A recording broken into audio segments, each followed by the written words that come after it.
सबसे पहले तो जेएनयू के हमारे सभी साथियों का, चाहे शिक्षक हों, कर्मचारी हों या विद्यार्थी हों, आप सबका मैं क्रांतिकारी इस्तकबाल करता हूं। आपको जय भीम और लाल सलाम। दोस्तों, मैं यहाँ बैठा हुआ था तो सोच रहा था, कहने को बहुत कुछ है, बताने को कुछ भी नहीं है। कहने को बहुत कुछ इस तरह से है कि हमारे शिक्षकों ने जो है पारी संभाल ली है।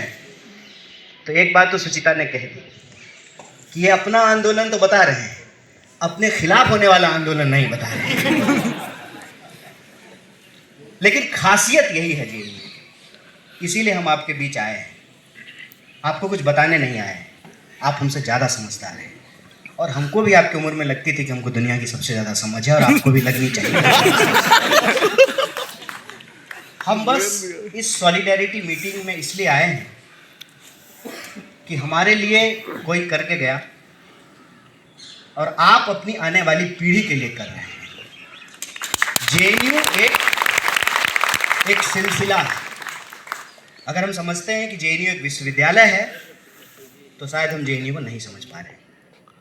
जेएनयू एक स्पिरिट है।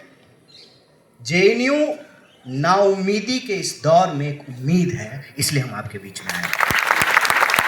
और इसमें कोई दो राय नहीं है कि आप जीत जाएंगे। ये जो चारों ऑफिस बेरर हैं हमारे कमरे, आप जीतेंगे। आप नहीं जीतेंगे, फिर जेएनयू जीतेगा। बस मैं आपसे 2-3 बात कहूँगा। पहला तो ये कि अभी कॉमरेड रोहित ने रजत दत्ता को याद किया। हम लोग यूनिवर्सिटी हड़ताल किए थे और ये जो जेएनयू एडमिन के सामने टी पॉइंट है, वहाँ पे हमने उनकी गाड़ी रोक दी। सर दोपहरी में जो है जा रहे थे, मस्त भी डायबिटीज़ पेशेंट रहे होंगे, बहुत तेज उनको गुस्सा आया। बोले तुम लोग यूनिवर्सिटी क्यों बंद किए हो? बोले कि अपने अधिकार के लिए बंद किए, पूरे एटीट्यूड में। बोले कि क्या क्या नाम है? बोले शौक से लिख लीजिए। वो सीधा वाइस चांसलर के पास गए, बाय नेम कंप्लेन कर दिया। सब जो है संगठन से 2-2 लोगों को फाइन हो गया। देखिए, समझदार वाइस चांसलर और मूर्ख वाइस चांसलर में क्या फर्क होता है, ये हम आपको बताते हैं। समझदार वाइस चांसलर जो है वो ये जानता है कि किसी भी स्थिति में भद हमारी पिटनी है, तो इज्जत बचा लेते हैं। उस वक्त के वाइस चांसलर बहुत समझदार थे। शिक्षक को समझाया, कंप्लेन किया, फाइन किया, और जब एडमिशन लेने के लिए दोबारा रजिस्ट्रेशन के लिए गए तो एडमिशन बोला कि फाइन दो। बोले फाइन तो नहीं देंगे, माफ़ी मांग लेंगे। तो बताइए सावरकर और भगत सिंह में क्या फर्क है? इसीलिए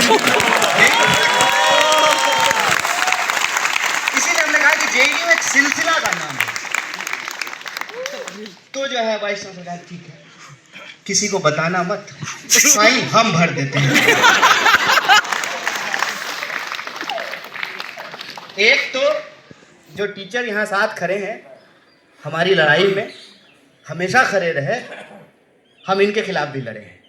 दूसरा कि वही टीचर जिनके खिलाफ हम लड़ते हैं, जो हमको सिखाते हैं, वही सिखाते हैं कि लड़ो, सच के लिए लड़ो, न्याय के लिए लड़ो।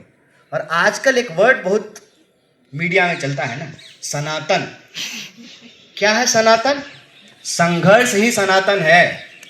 जब से यह सृष्टि बनी है, जब तक यह सृष्टि रहेगी, अगर कुछ सनातन है तो संघर्ष है। इसलिए संघर्ष करने से कभी मत घबराइएगा, चाहे उसका परिणाम कुछ भी हो। और जब हम जेल गए तो सबसे ज्यादा मुखर वॉइस के तौर पे अगर कोई लड़ रहा था तो रजत दत्ता लड़ रहे थे। यहां से हम उनको याद कर रहे हैं। इसीलिए हमने कहा कि जेएनयू एक सिलसिला है और उस सिलसिले में हमको 2-3 बात समझनी है। ये कोई नई बात नहीं है। हम लोग यहाँ कुछ हजार लोग बातचीत कर रहे हैं और ब्रह्मपुत्रा के सामने लाल बेंच पे बैठ करके 3-4 लोग कह रहेगा ये वामपंथियन सब जो है ना, इनको कोई काम नहीं है। भाई अब तो मैं कांग्रेस में हूँ।